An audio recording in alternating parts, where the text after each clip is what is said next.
안녕하세요, 라빠예요. 지난 시간에 탐험하기를 통해서 여러 가지 프로젝트들을 많이 보았을 텐데 재미있었나요? 자, 그럼 오늘은 이제 직접 스크래치에 가입을 하고 우리가 직접 프로젝트를 한번 만들어 보는 시간을 가져보도록 하겠어요. 자, 먼저 홈페이지에 접속을 하고 스크래치 가입을 누르면 이렇게 조그만 창이 떠요. 여기서 이제 우리 계정을 만들어야 되는데 계정을 뭘로 할까요? 계정 이름은 스크래치 fun 007. 비밀번호는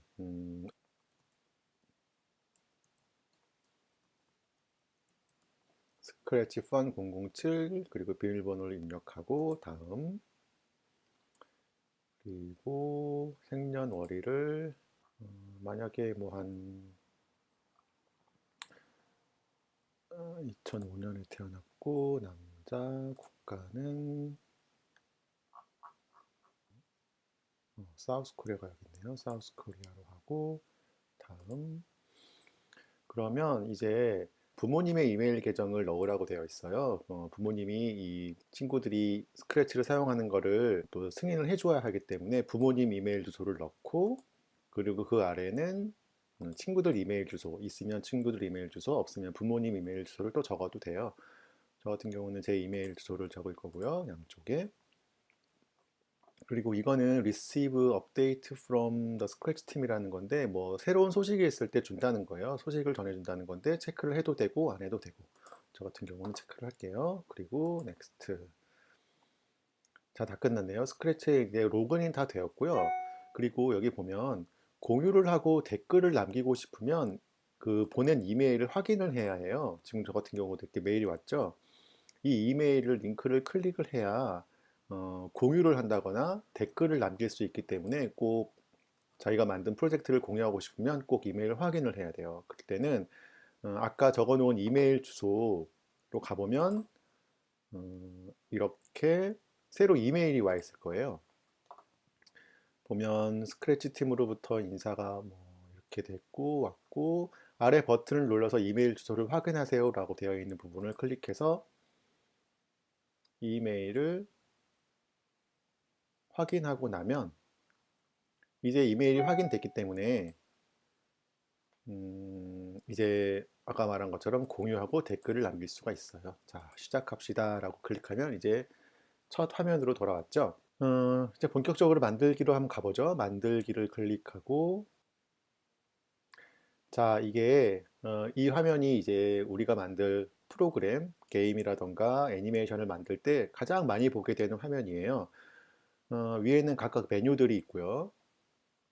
그리고 오른쪽은 작업 영역이라고 부르는 이쪽을 작업 영역이라고 부르고 오른쪽을 무대 영역이라고 불러요. 먼저 무대 영역을 한번 살펴보면 이 사각형 안에 있는 곳이 바로 무대예요, 무대. 이 무대에 이 스프라이트라고 불리는 여러 이미지들이나 물건들, 사물들이 움직이면서 우리 앱을 만들게 될 테고 그 아래에는 정보 영역이에요. 정보 영역은 이 스프라이트의 이름을 바꿀 수 있어요. 지금은 스프라이트 1이라고 되어 있는데 고양이 라고 이름을 바꿀 수 있어요. 이 이름은 나중에 작업 영역에서 작업할 때 꼭 필요한 이름이기 때문에 원하는 이름으로 보기 쉽게 알기 편하게 지어주면 돼요. 스프라이트는 보면 X 그리고 Y, 보이기, 크기, 방향 이렇게 5가지 성질이 있는데 X는 이 무대에서 스프라이트가 왼쪽으로 있을지 오른쪽으로 있을지를 알려주는 값이고 이 Y라는 건 위에 있을지 아래에 있을지를 알려주는 값이에요. 이렇게 스프라이트를 직접 클릭해서 이동할 수도 있고 이 값을 직접 쳐서 넣을 수도 있어요. 이 값의 범위는 가장 작은 값은 보면 마이너스 248이라는 값까지 가질 수 있고 가장 큰 값은 역시 248까지 가질 수 있어요. 마이너스 248부터 248까지 가운데는 0을 기준으로 마이너스 플러스로 위치가 정해지고 y는 마찬가지로 가장 높은 값을 쳐보면 190 그리고 가장 작은 값은 마이너스 189의 위치로 190부터 마이너스 189의 위치로 이 스프라이트, 우리의 고양이라는 스프레이트가 위치할 수 있게 되는 거예요. 나중에 코딩을 하게 되면 이 값들을 예를 들면 이런 값들로, 이런 블록으로 0,0으로 이동하기, 예를 들어 스프라이트가 여기에 있었다면 이 블록이 실행되면서 스프라이트가 0,0으로 이동을 하게 되는 거예요.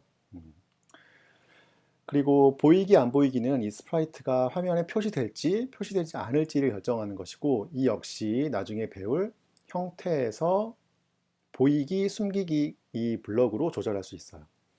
그리고 크기는 이 스프라이트가 얼만큼 크게 화면에 표시될지를 말하는 것인데 100으로 하면 좀 더 커지고 150, 200 이렇게 스프라이트의 크기를 조정할 수 있고, 방향은 이 스프라이트가 어느 방향을 바라보고 있을지를 결정하게 돼요. 이 방향은 나중에 코드에서 볼 이동하기와 관련이 있기 때문에 이것도 기억을 꼭 해두어야 해요. 마찬가지로 여기서 숫자를 입력해서 바꿀 수도 있어요. 일단은 90으로 해놓고, 그리고 그 아래는 현재 이 무대에 있는 스프라이트들이 보여져요. 지금은 하나의 스프라이트밖에 없기 때문에 고양이만 나타나고 있지만 이 화면 무대에는 스프라이트가 여러 개도 나올 수 있어요. 그리고 지금은 하얀색으로 되어 있는 이 배경도 이 무대라는 섹션에서 골라서 바꿀 수 있어요. 그리고 보면 이 아래 두 개의 버튼이 있는데 각각 스프라이트를 추가하거나 배경을 추가하는 기능을 해요. 이 부분에 대해서는 다음 시간에 자세히 공부해 보기로 해요. 작업 영역은 크게 코드 탭, 모양 탭, 그리고 소리 탭, 그리고 개인 저장소로 구분되어 있는데, 코드 탭은 우리가 코딩에 사용할 여러 가지 블록들이 이렇게 모여 있는 곳이에요. 크게는 동작, 형태, 소리, 이벤트, 제어, 감지, 연산, 변수, 나만의 블록, 그리고 마지막으로 추가로 확장 기능까지 포함된 여러 가지 블록들이 있는 곳이 바로 코드 영역이고, 모양은 아까 본 우리의 고양이라는 이 스프라이트를 모양을 바꿀 수 있어요.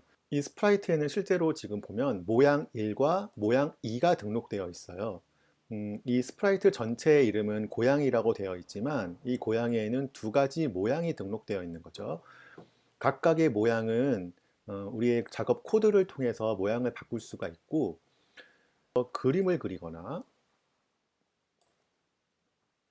아니면 색칠을 하거나 이렇게 작업을 이렇게 모양을 바꿀 수가 있어요. 그리고 마지막으로 소리 탭은 재생을 해보면 이렇게 우리 프로젝트에서 사용하는 소리들을 이렇게 관리할 수 있는 탭이에요. 마지막으로 개인 저장소라는 공간이 있는데, 이곳은 이렇게 블록 코딩을 한 후 완성된 이 블록을 다른 곳에서도 이용하고 싶을 때 이 저장소에 저장을 하고 다른 곳에서 가져다가 쓸 수 있는 그런 곳이라고 보면 돼요.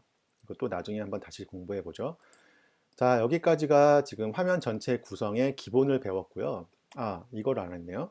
여기 보면 오른쪽에 이렇게 세 가지 버튼이 있는데 지금 이게 활성화되어 있는 모습이에요. 이게 가장 기본적인 모습이고, 작업을 많이 하다 보면 모양이 좀 더 줄이고 이 공간을 좀 더 키우고 싶을 때가 있는데, 그때 이걸 버튼을 클릭하면 작업 영역이 좀 더 커지고 무대 영역은 작아져서 작업을 하기가 좀 더 편해지고, 만약에 코드가 아주 길어지는 경우가 있는데 그때는 좀 더 확대 축소를 통해서 작업을 편리하게 할 수 있어요. 그리고 마지막으로 이 버튼을 누르면 무대 영역이 활성화되고 크게 커져서 실제로 어떻게 프로젝트가 진행되는지 알 수 있어요. 자, 그럼 다음 시간에는 실제로 이 블록들을 이용해서 스트라이프를 움직이는 작업을 한번 해보도록 할게요. 자, 그럼 다음 시간까지 안녕.